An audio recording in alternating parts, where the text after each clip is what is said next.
দৈনিক প্রথম আলো তাদের প্রধান শিরোনাম করেছে জুলাই সনদ বাস্তবায়নের সুপারিশ ইস্যুতে। জাতীয় নির্বাচন ও গণভোট একই দিনে করার চিন্তা। উপদেষ্টা পরিষদের বৈঠক। অনির্ধারিত আলোচনায় উঠে আসে জুলাই সনদ বাস্তবায়ন ও গণভোট প্রসঙ্গ। জাতীয় নির্বাচন ও গণভোট একই দিনে আয়োজনের পক্ষে জোরালো মত।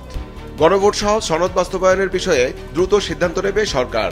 রাজনৈতিক দলগুলোর পরস্পর বিরোধী অবস্থানে সরকার চাপে। একই ইস্যুতে পত্রিকাটি বেশ কয়েকটি প্রতিবেদন করেছে। গণভোট ইস্যুতে রাজনৈতিক দলগুলোর পরস্পর বিরোধী অবস্থান নিয়ে পত্রিকাটি একটি বিশ্লেষণধর্মী প্রতিবেদন করেছে। তার শিরোনাম দেওয়া হয়েছে সুপারিশ নিয়ে বিতর্ক, কতটা যৌক্তিক। একই ইস্যুতে বিএনপি এবং জামাতের অবস্থান নিয়ে পত্রিকাটি রিপোর্টের শিরোনাম করেছে আজকের মধ্যে অধ্যাদেশ চায় জামাত, উভয় সংকটে বিএনপি। বান্দরবনের ব্যাংক ঋণ নিয়ে লোপাট হওয়ার ইস্যুতে পত্রিকাটি একটি বিশেষ প্রতিবেদন করেছে। যার শিরোনাম দেওয়া হয়েছে হতদরিদ্রের নামে 250 কোটি টাকা ব্যাংক ঋণ নিয়ে লোপাট বান্দরবনের নাইখংছড়ি। দিনমজুর ভূমিহীন 22 জনের নামে ইউসিবি ব্যাংক হিসেব খুলে ঋণ জালিয়াতি। নেপথ্যে সাবেক ভূমিমন্ত্রীর পরিবার। ইউসিবি ছিল সাবেক ভূমিমন্ত্রী সাইফুজ্জামান পরিবারের নিয়ন্ত্রণে। তাদের নির্দেশনার নামে বেনামে প্রতিষ্ঠান খুলে ঋণ মঞ্জুর করা হতো। ব্যাংকটির কিছু কর্মকর্তা জালিয়াতির সহযোগী। মানবাধিকার কমিশনের সাথে পত্রিকাটি রিপোর্টের শিরোনাম করেছে মানবাধিকার কমিশনের ক্ষমতা বাড়ল, চূড়ান্ত হল অধ্যাদেশ। জুলাই সনদ ইস্যুতে বিএনপি সংবাদ সম্মেলনে দৈনিক সমকাল তাদের প্রধান শিরোনাম করেছে জুলাই সনদের কয়েকটি দফা অগোচরে বদল। সংবাদ সম্মেলনে বিএনপি ঐক্যমত্য কমিশনের সুপারিশ অগ্রহণযোগ্য, জাতিকে বিভক্ত করবে, ঐক্যের বদলে সৃষ্টি করবে অনৈক্য, ভিন্ন দিন গণভোট অযৌক্তিক, নির্বাচন নিয়ে অনাস্থা নেই। একই ইস্যুতে জামাত এবং এনসিপির অবস্থান নিয়ে একাধিক প্রতিবেদন করেছে পত্রিকাটি। জুলাই সনদ ও গণভোট, শুক্রবারের মধ্যে সুপারিশ বাস্তবায়ন চায় জামায়াত। জুলাই সনদ প্রসঙ্গে এনসিপি, বিএনপি সই করে হ্যাঁ বলেছে, না বলার সুযোগ নেই। দৈনিক যুগান্তর তাদের প্রধান শিরোনাম করেছে নির্বাচন ইস্যুতে জনমনে আতঙ্ক উৎকণ্ঠা, নির্বাচন বানচালে হঠাৎ আক্রমণ আসতে পারে। দেশের ভেতরে ও বাইরে অপশক্তিগুলোকে দেখতে পাচ্ছি। ডক্টর মাহবুবুল্লাহ, মানুষের আস্থা ফেরানোকে গুরুত্ব দিয়ে দ্রুত নির্বাচনের ওয়ার ক্রাইম ঘোষণা জরুরি। ডক্টর সাব্বির আহমেদ, এ ধরনের কথাবার্তার সারমর্ম খুব ভীতিকর, সাধারণ মানুষের জন্য আতঙ্কের। মোয়াজ্জেম হোসেন আলাল, 2-3টি ক্রিটিক্যাল বিষয় নিয়ে সরকার প্রধান হয়তো বিচলিত। মিয়া গোলাম পরোয়ার, আইন উপদেষ্টার ব্রিফিং নিয়ে পত্রিকাটি রিপোর্টে শিরোনাম করেছে গণভোট নিয়ে দ্রুত সিদ্ধান্ত দেবেন প্রধান উপদেষ্টা। ব্রিফিং এ আইন উপদেষ্টা আসিফ নজরুল। বিএনপি সংবাদ সম্মেলনে পত্রিকাটি রিপোর্টে শিরোনাম করেছে জাতীয় নির্বাচনের আগে গণভোট অযৌক্তিক। স্থায়ী কমিটির সংবাদ সম্মেলনে মির্জা ফখরুল, সনদ বাস্তবায়নের আদেশ জারির এখতিয়ার অন্তর্বর্তী সরকারের নেই। দলগুলোর মতামত ভিন্নমত, নোট অফ ডিসেন্ট উল্লেখ করা হয়নি। ধারাবাহিক আলোচনা ছিল জাতিসংঘে প্রতারণা। আলোচনায় সংবিধান সংস্কার পরিষদ গঠনের বিষয় এজেন্ডাভুক্ত ছিল না।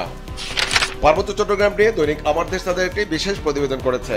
যার শিরোনাম দেওয়া হয়েছে পার্বত্য চট্টগ্রাম অঞ্চল ঘিরে বিদেশিদের মহাপরিকল্পনা। স্বরাষ্ট্র মন্ত্রণালয়ের কার্যবিবরণী। গ্রেটার ত্রিপুরা ল্যান্ড গঠনের স্বপ্ন কারো কারো। পশ্চিমাদের চাওয়া পূর্ব তিমুরের মতো রাষ্ট্র।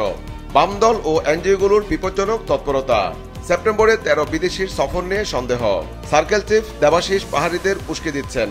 নির্বাচনের আগে পার্বত্য অঞ্চলের অস্থিতিশীল করার চক্রান্ত। শাপলা প্রতীক ইস্যুতে পত্রিকাটি রিপোর্টের শিরোনাম করেছে ইসির প্রতীক তালিকায় শাপলা গলি, রাজি নয় এনসিপি। দেশের চলমান রাজনৈতিক পরিস্থিতি নিয়ে দৈনিক কালের কণ্ঠ একটি বিশেষ প্রতিবেদন করেছে। যার শিরোনাম দেওয়া হয়েছে রাজনীতি ফের ঘূর্ণাবর্তে, জল্পনা কল্পনা ঘোষিত সময়ে নির্বাচন হবে কিনা, জাতীয় ঐক্যমত্য হুমকির মুখে, দেশে ভয়াবহ বিপর্যয়ের আশঙ্কা, দেশের রাজনীতিতে বিভাজন স্পষ্ট। অধ্যাপক ডক্টর AKM মহিউদ্দিন, বিরোধ মেটাতে সরকারের সংলাপ রাখা উচিত। অধ্যাপক ডক্টর দিল রোশন তিন্নাতারা নাজনীন। জুলাই সনদ ইস্যুতে বিএনপি, জামাত ও এনসিপির অবস্থান নিয়ে একাধিক প্রতিবেদন করেছে পত্রিকাটি। বিএনপির সংবাদ সম্মেলন। জাতীয় নির্বাচনের আগে গণভোট মানবে না বিএনপি। জামায়াতের সংবাদ সম্মেলন। আজ রাতের মধ্যেই গণভোটের আদেশ জারির দাবি। এনসিপির পাটোয়ারি। দেশে গৃহযুদ্ধের পরিস্থিতি হলে দায় প্রধান উপদেষ্টার। দৈনিক দেশ রূপান্তরও তাদের প্রধান শিরোনাম করেছে চলমান রাজনৈতিক পরিস্থিতি নিয়ে ঐক্য চূর্ণ, ভোটের কি হবে, রাজনৈতিক দলগুলো মুখোমুখি। অমুক তমুকের চেয়ে গুরুত্বপূর্ণ ছিল একটি নির্বাচন, সেদিকে না গিয়ে সরকার এতদিন সময় নষ্ট করেছে। ডক্টর শহীদুজ্জামান, নির্বাচন না করতে প্রতিবন্ধকতা সৃষ্টি করা হচ্ছে। মোহাম্মদ শাহ আলম, সবকিছু জটিল আকার ধারণ করছে। মাহমুদুর রহমান মান্না। সনদ ইস্যুতে বিএনপি ও জামাতের অবস্থান নিয়ে পত্রিকাটি আলাদা দুটি প্রতিবেদন প্রকাশ করেছে। সনদের আইনি ভিত্তি এই সরকার দিতে পারে না বিএনপি। আজকের মধ্যে সনদের আদেশ জারি করতে হবে জামায়াত। উপদেষ্টা পরিষদের বৈঠক ইস্যুতে পত্রিকাটি রিপোর্টে শিরোনাম করেছে গণভোট নিয়ে শিগগিরই সিদ্ধান্ত দেবে সরকার। উপদেষ্টা পরিষদের বৈঠক। মানবাধিকার কমিশন শক্তিশালী ও কার্যকর করার উদ্যোগ। শাপলা প্রতীক নিয়ে পত্রিকার রিপোর্টে শিরোনাম করেছে তালিকায় শাপলাকলি, অবজ্ঞা দেখছে এনসিপি। নির্বাচন কমিশন, কোনো চাপে এমন সিদ্ধান্ত নেওয়া হয়নি। ইসি সচিব, এনসিপিকে বাচ্চা বা অনুজ হিসেবে বোঝানোর একটি চেষ্টা। সামান্তা শারমিন। জুলাই জাতীয় সনদ নিয়ে দৈনিক কালবেলা তাদের একটি বিশেষ প্রতিবেদন করেছে, যার শিরোনাম দেওয়া হয়েছে সনদ বাস্তবায়ন প্রক্রিয়া অনিশ্চিত, রাজনৈতিক বিভাজন। নির্বাচনের প্রস্তুতি এবং রাজনৈতিক স্থিতিশীলতা নিয়ে একটি গভীর অনিশ্চয়তা সৃষ্টি হয়েছে। নির্বাচন নির্ধারিত সময়ে আয়োজন করা সম্ভব হবে কিনা তা নিয়ে জনমনে প্রশ্ন জাগছে। রাজনৈতিক স্থিতিশীলতা বজায় রাখতে এবং গণতান্ত্রিক ধারাবাহিকতা রক্ষা করতে হলে নির্বাচন কেন্দ্র করে এই অস্পষ্টতা দূর করা অত্যাবশ্যক। প্রতীক নিয়ে নির্বাচন কমিশনের প্রজ্ঞাপন ইস্যুতে পত্রিকার রিপোর্টে শিরোনাম করেছে কলি নয়, শাপলাই চায় এনসিপি, কারো দাবিতে নয়, ইসি মনে করছে বলে শাপলাকলি।